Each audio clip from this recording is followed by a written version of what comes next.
In 1350, what we know as the idyllic French countryside was a living hell.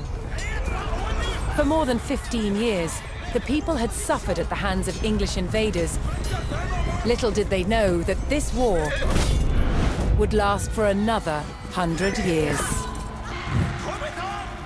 But through this crucible of fighting, famine and plague, there would emerge the modern nation of France.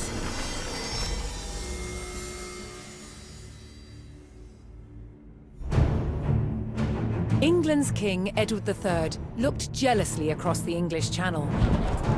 Wanting France for his own, he had added the fleur-de-lis, the symbol of France, to his own royal standard. This was an all-out declaration of war. And in 1337,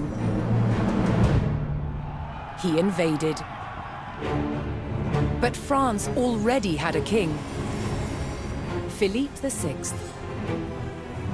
As the English burned their way across the land, Philippe's army and his legendary knights marched to meet them and came face to face with the English longbow. A simple weapon, but the most devastating the knights had ever faced. The heroes of France fell to storms of English arrows. The war engulfed the French countryside. By 1351, the conflict was focused on Brittany. One fight stands out as a spectacular display of chivalry and a symbol of the wider conflict between the two enemy nations.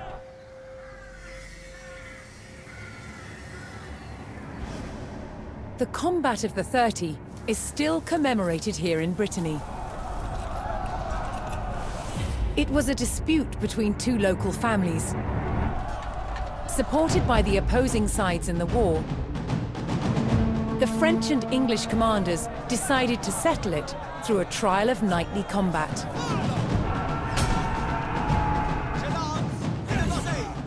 Each side would choose 30 champions to fight on neutral ground. France prepared to defend itself against England's finest.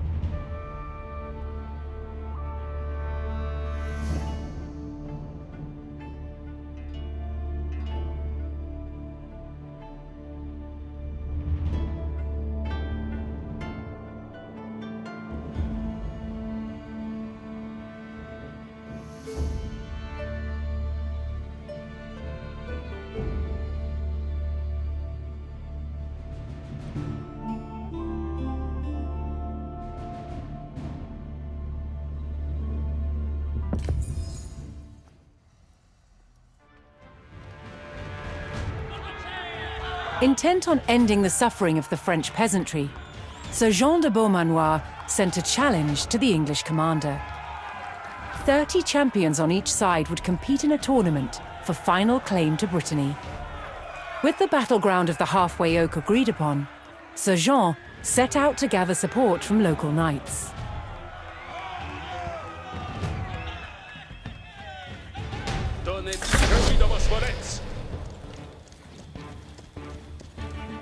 As a knight himself, Sir Jean followed the strict rules of chivalry and was expected to protect the local peasantry and ensure peace.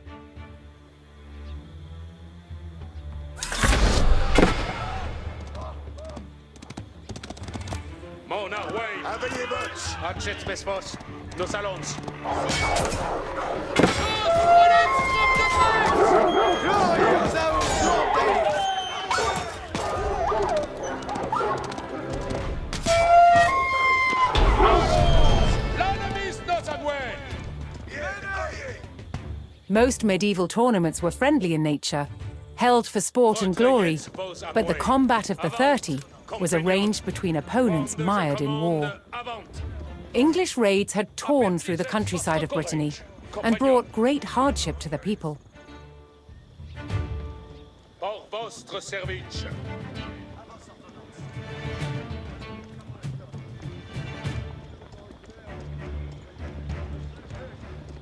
Sir Jean spotted an English raiding party attacking a nearby farmstead. Bates! Certes.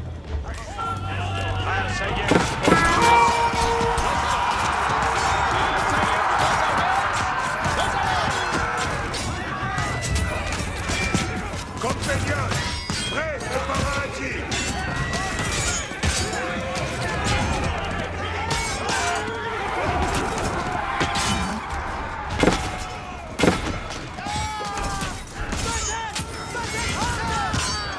Quel est votre chevalier?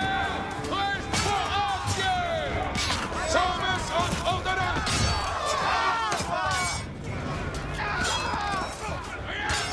Je suis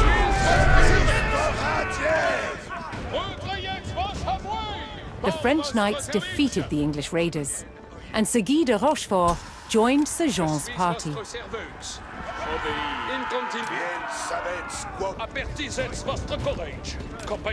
Looking to secure his honor, a young knight held his ground on a bridge in Sir Jean's path.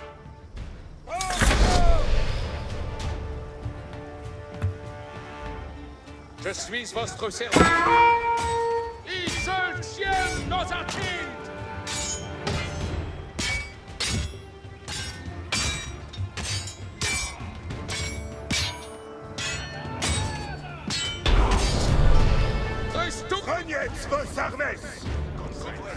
Honorably conceding defeat in the duel, Sir Yves Charel joined the cause.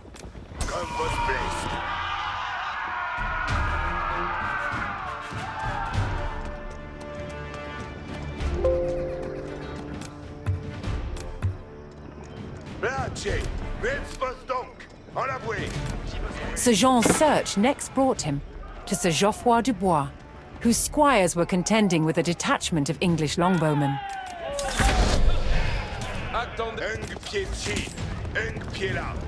The knights would use the great speed of their war horses to charge the archers and overwhelm them.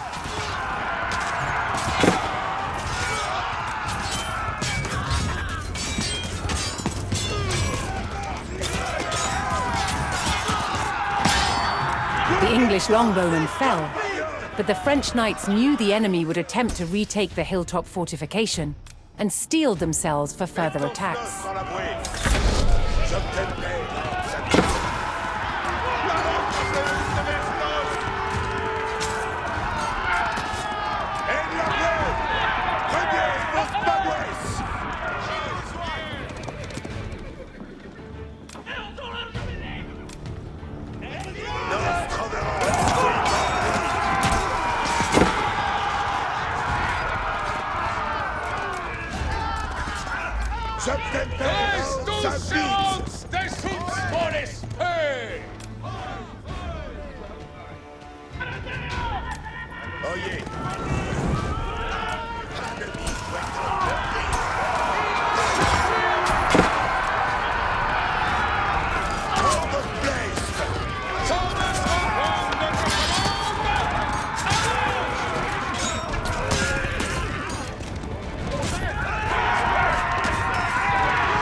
With Sir Geoffroy by his side, Sir Jean had secured the outpost.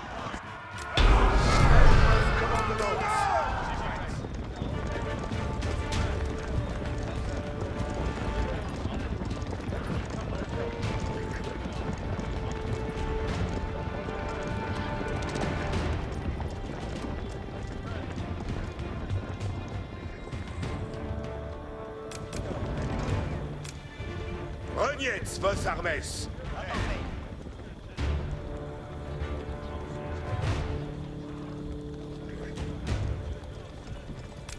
Et compresse! Et comprens. Oyez.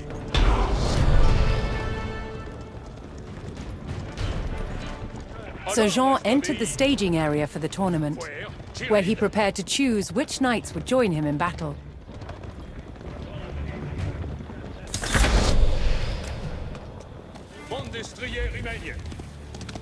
Each knight would be accompanied by his squires, young nobles in training to become knights themselves.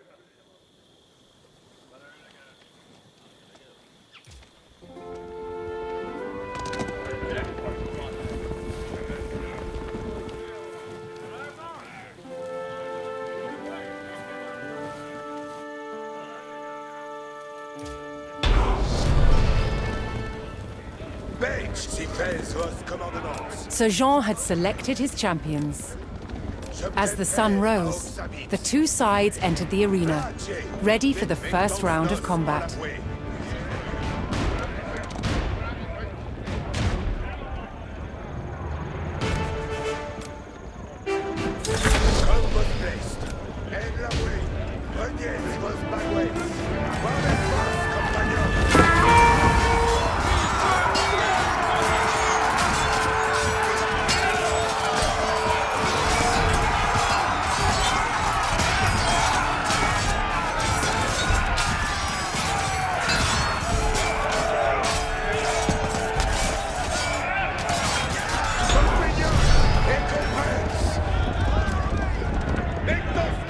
Claiming an easy victory in the first round, the French champions left the arena to recover their strength.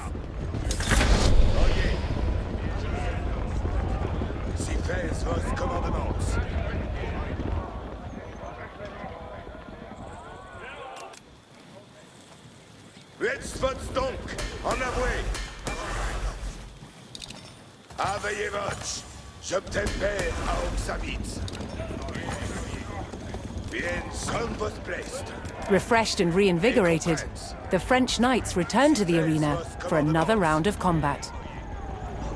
The combat of the 30 was about to decide which nation would control the Duchy of Brittany.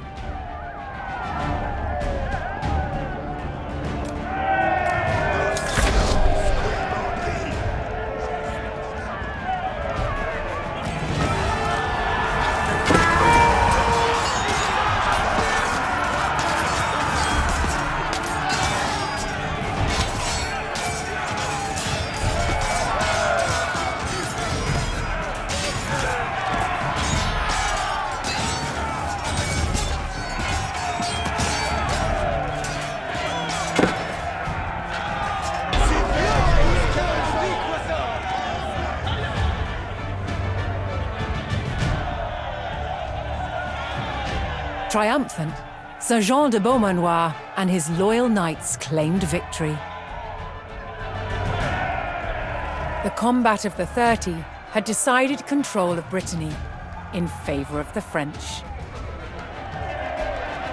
Little did the two sides know, this was just the beginning of a bitter war that would outlive them all.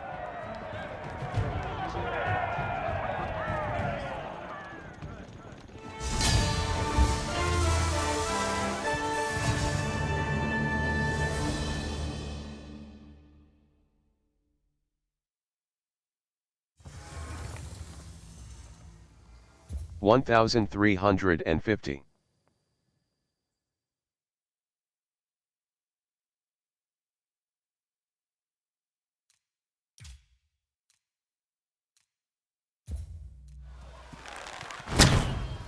In the 100 Years' War, the English used a terror tactic, a raid through enemy territory intended to intimidate and provoke the French into battle. It was called chevauchée.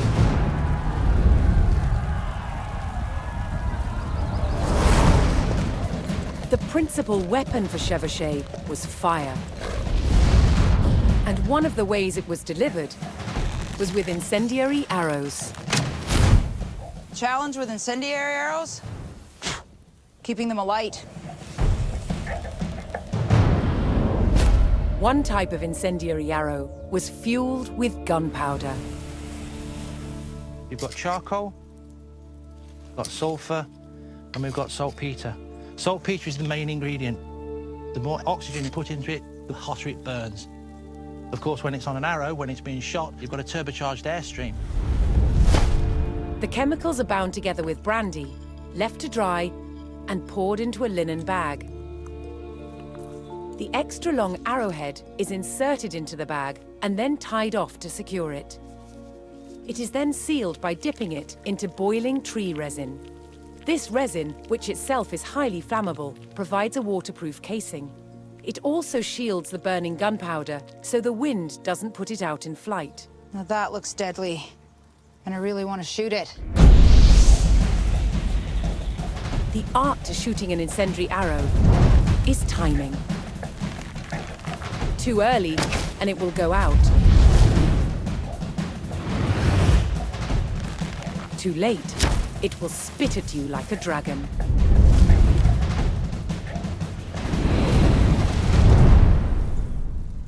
That was just evil. That was great. The word chevauché means horse raid, and it was mobile light horsemen who spearheaded the attacks. They took gold and silver from the churches, valuables from wealthy citizens, and as much food and drink as they could find from anyone. A chevauché was scorched earth warfare to create discontent amongst the enemy's subjects, perhaps even to get them to turn against their king. An army on campaign needed a decisive battle, and a chevauché was intended to taunt the enemy to come out and fight.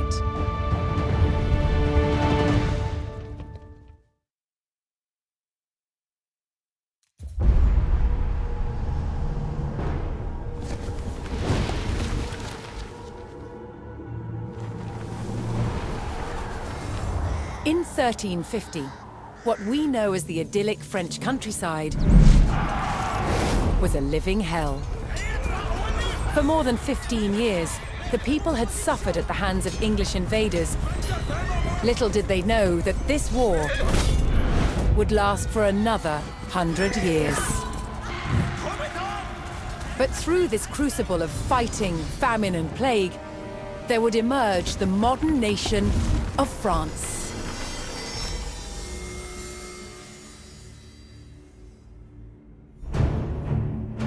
England's King, Edward III, looked jealously across the English Channel.